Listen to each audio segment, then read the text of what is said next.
this is a full moon, guys. Full moons are about releasing and letting go.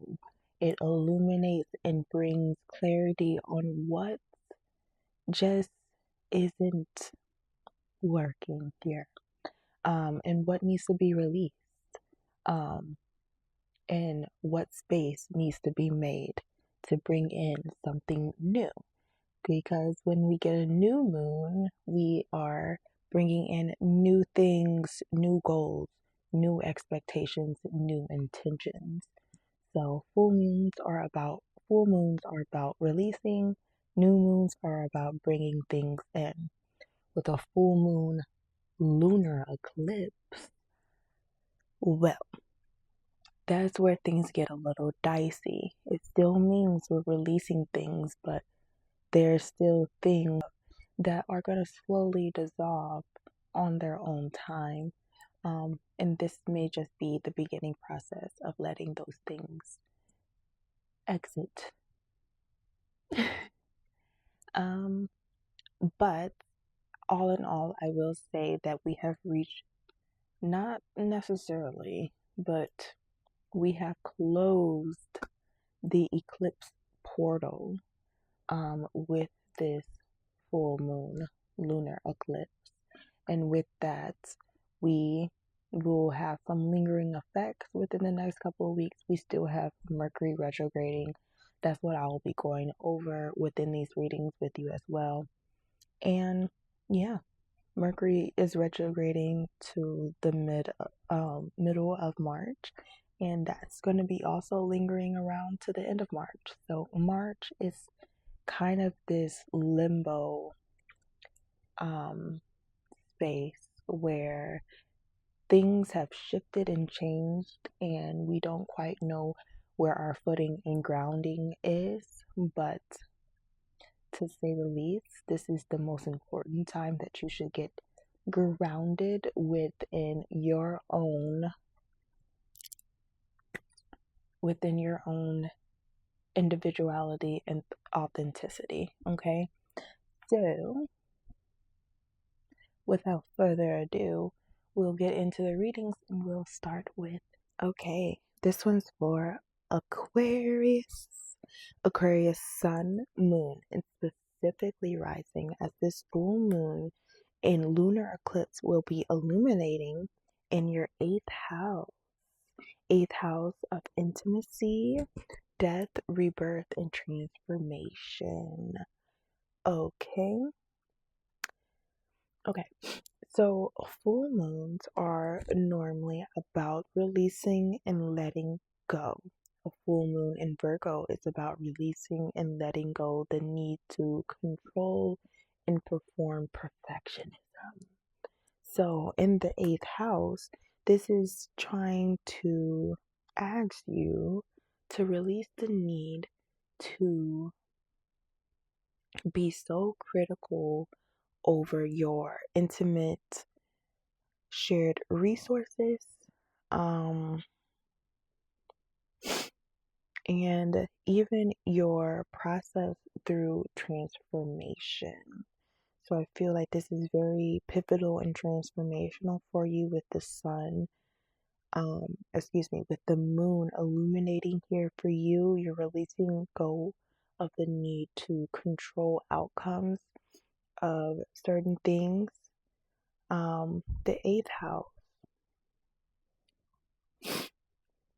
The eighth house gets it speaks on intimacy and like the merging of things.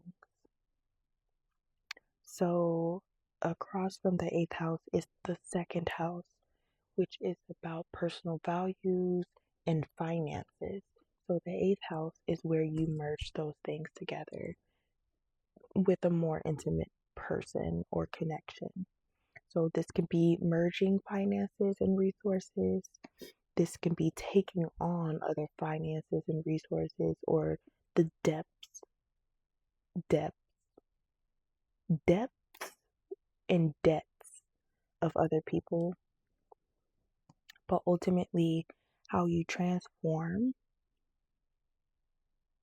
in life because we all go through some type of transformation.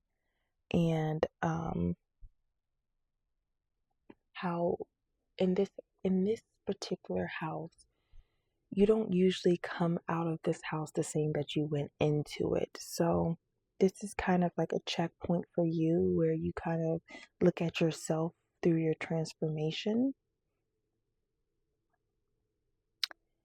So I'll just leave that there. But ultimately, everything happening in Pisces season, where the sun is now, that illuminates this moon in Virgo, is happening from that second house. Again, the personal finances and values. So in that second house, we do have the sun in Pisces, but we have Mercury retrograde. So Mercury retrograde is here to ask us to review, revise, and refine our mindsets around things. For you, this being in your second house, you are here to review, refine, and revise your mindset around finances and personal values. Pisces, Mercury in Pisces is here to dissolve illusions around certain mindsets that may have caused certain types of habits and patterns and things that are unconscious to you. And Mercury is here to dig those things up, to make them conscious to you. Okay. In regards to, again, personal finances, income, and values. So those are all going to be playing a part. And then especially when it's reflected into the 8th house of intimacy, death, rebirth, and transformation. Your personal values, your personal income, possessions, and things like that will be reflected onto this house, where you are intimate with other people, where you share those things with other people, and where you transform with other people. Okay? So let's talk about it. Water. It fell out kind of reversed for me, but it's water. Water comes out.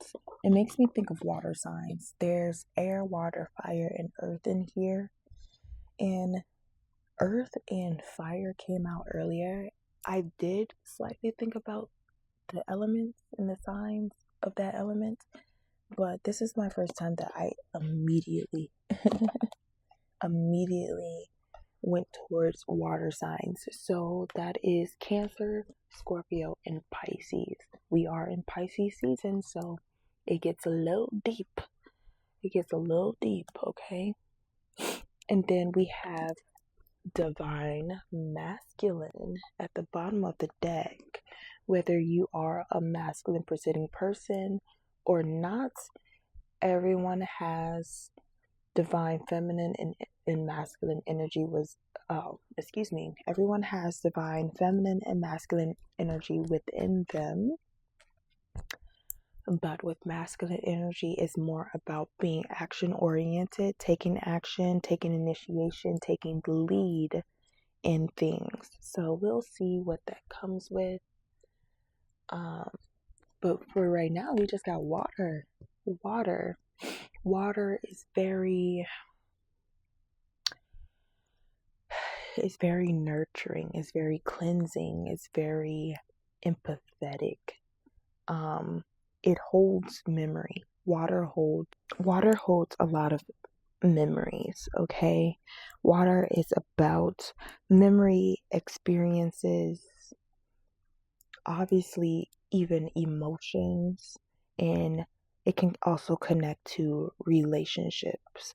But ultimately, it's more about emotions and memories, and even tapping into intuition a little bit. So let's talk about it. We have the number 18 and the number 2.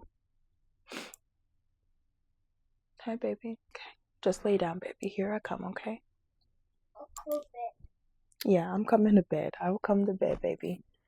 So I said the numbers 18 and the number 2. We're talking about water and the divine masculine.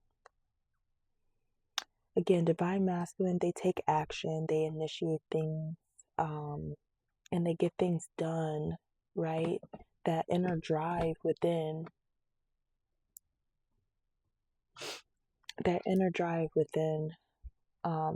is that inner masculine energy. Water is emotions. Water is memory.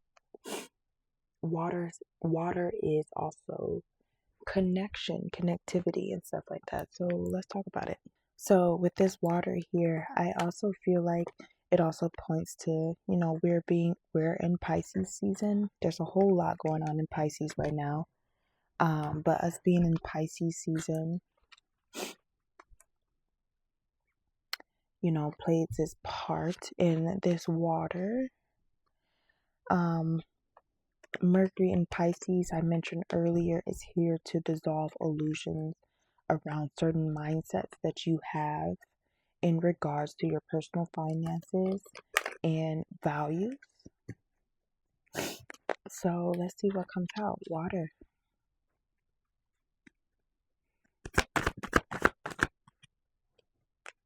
The Fool in the reverse.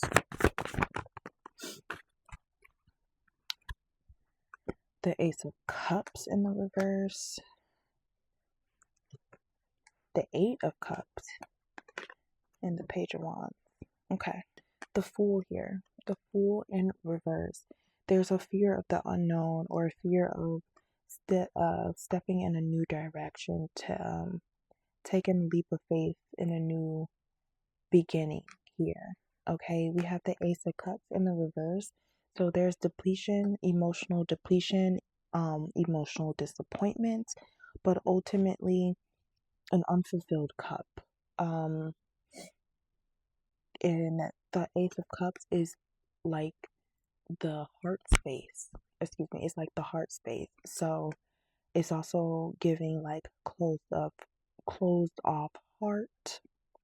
I'm seeing 3 cups here. I'm literally seeing 3 of cups at the bottom of the deck, which talks or speaks about friendship, friend groups, emotional support, togetherness, celebrating, things like that. Just people that are more closely intimate with you, so family, friends, and people who are just able to emotionally pour back into you. Okay, that's at the bottom of the deck, but let's keep going to what I see here, because like I said, I see a lot of water with these cups here, a lot of emotion. So it seems like emotionally you're very closed off. Like this heart space is closed off, and then you are also walking away from things that no longer serve you, even if you emotionally invested into it heavily. You're deciding to walk away because it's no longer sustainable for you. And you're deciding to walk on new terrain, try new things, and look at new perspectives in the world. Okay, you have a willingness to like try new things. You have like this spark of inspiration, this spark of pride, this spark of drive, right? To do something new, but you don't actually want to do something new. You're still avoiding actually taking that leap. But it seems like you are very supported within your friend group here. There's a supportive friend group who can emotionally support you.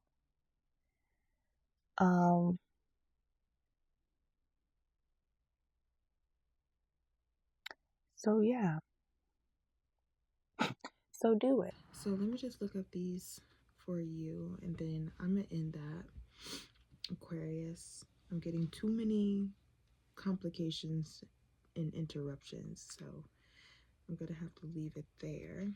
But if this is resonating for you, or you would like to dig deeper into this reading, please do not hesitate to reach out to me at Libra Baby Doll. I'm realizing my mic is not hooked up to my phone, so you're hearing everything, but that's okay. It's quiet. All right. So number 18 is water. Water. Emotions. Emotions, receptivity, and a connection to bodies of water. Drawing this card is a symbol of connecting to your emotions regarding your question or situation. Allow yourself to be open to any changes of direction and let the element of water guide you in the right direction. Meditate with this symbol by a body of water, in the bath, or with a vessel of water to help keep the emotions pure and to assist you into being more flexible. This is the water alchemy, the alchemical symbol for water. So again, this is where you need to connect to your emotions. Connect to this heart space. It's so closed off. Ask what your emotions are trying to tell you in regards to a question or a situation. Okay. And then divine masculine here. The divine masculine is the embodiment of logic, direct action, and strength. In his most involved aspect, he represents the builder, the protector, and the guardian. Drawing this card can symbolize that divine masculine energy is needed to balance your current situation. It can also represent father, brother, healing, and the healing of relationships with the divine masculine in your life. The symbol is the horned god. This is the pagan symbol for the masculine energies and the elements. He is the consort of the triple goddess, which is divine feminine energy. Yeah, so like I said, taking action, being a builder, taking action, being a builder, a protector, and a guardian. Someone who leads.